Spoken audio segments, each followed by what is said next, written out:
Salam.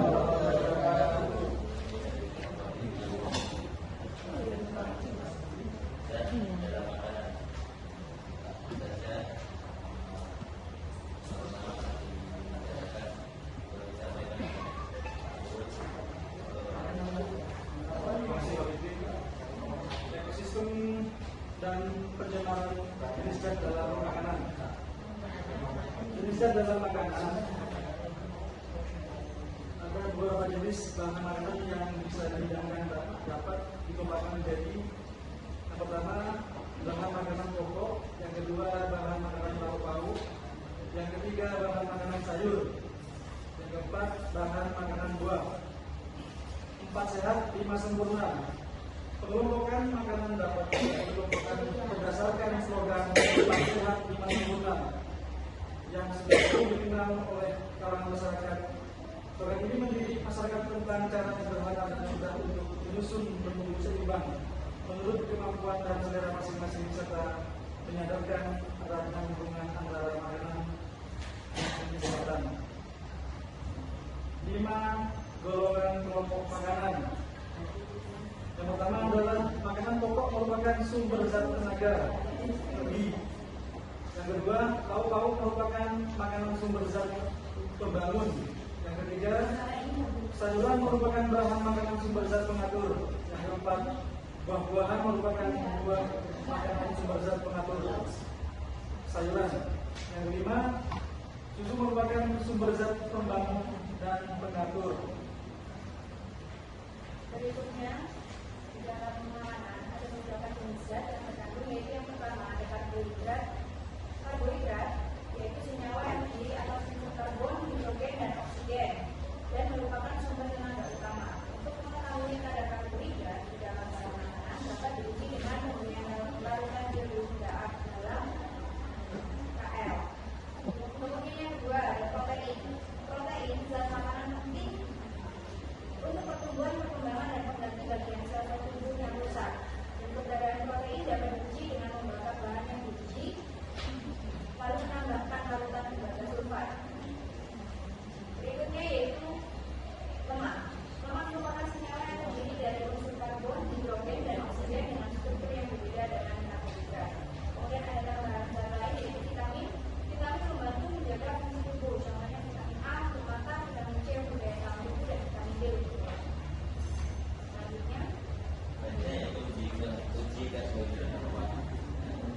Biasanya kami memakai hidrasi, tepung, ketan, dan gula. Nah, pertanyaannya yaitu apa yang akan terjadi jika makanan ini diberi larutan medium? Nah, jadi di sini kita siapkan bahan-bahannya, alat-alatnya.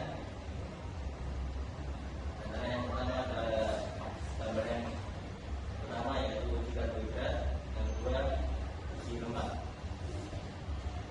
Uji karbohidrat berikutnya yaitu kita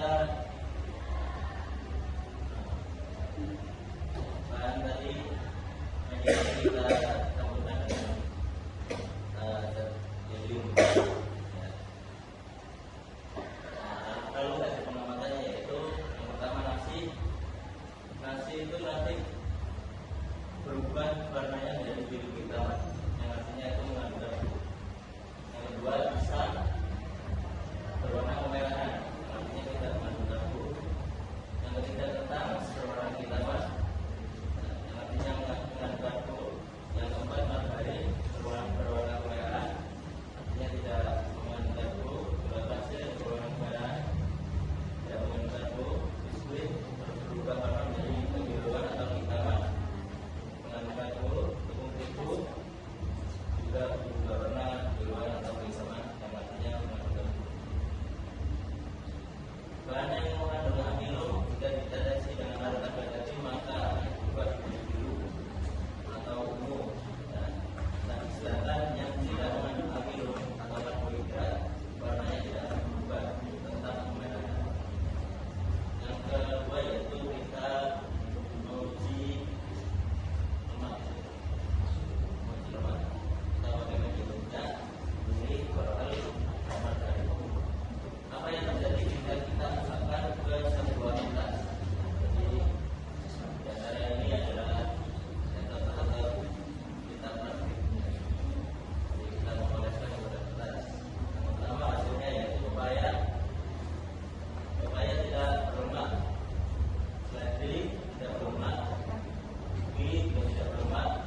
warna merah. Ya. Namanya dipakai kasih tepung buka. Ya. Ini umum. Ya, tepung hitam. Selain kedua, mengapa ada bahan yang warna biru dan tidak dibatasi dengan warna? Jawabannya, karena dari bahan warna tersebut ada yang mengandung karbon dan ada yang mengandung karbohidrat. Berdasarkan uji yang telah dilakukan, bahan makanan manakah yang mengandung karbohidrat? Yang termasuk dalam karbohidrat bahan nasi, kentang, susu, dan Iya. Terus itu ada apa yang cukup ya.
Jawabannya, setelah 10 menit didiamkan, bekas kemiri terlihat transparan, sedangkan bekas seledri dan pepaya tidak terlihat transparan.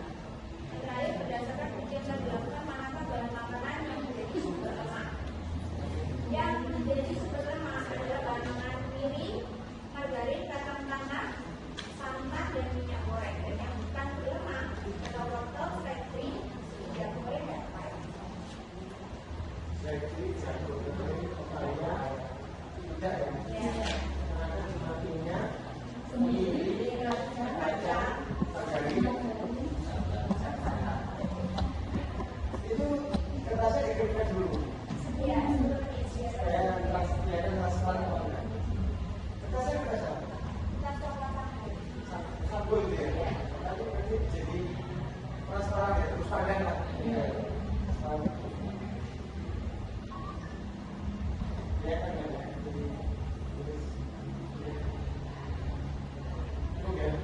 Nah, foto-fotonya terus ada cepet-cepet mau buka. Terus bisa ada dulu diupload dulu saya simpan. Ya. Jadi upload. Sesi satu sudah. Belum. Dua. Belum.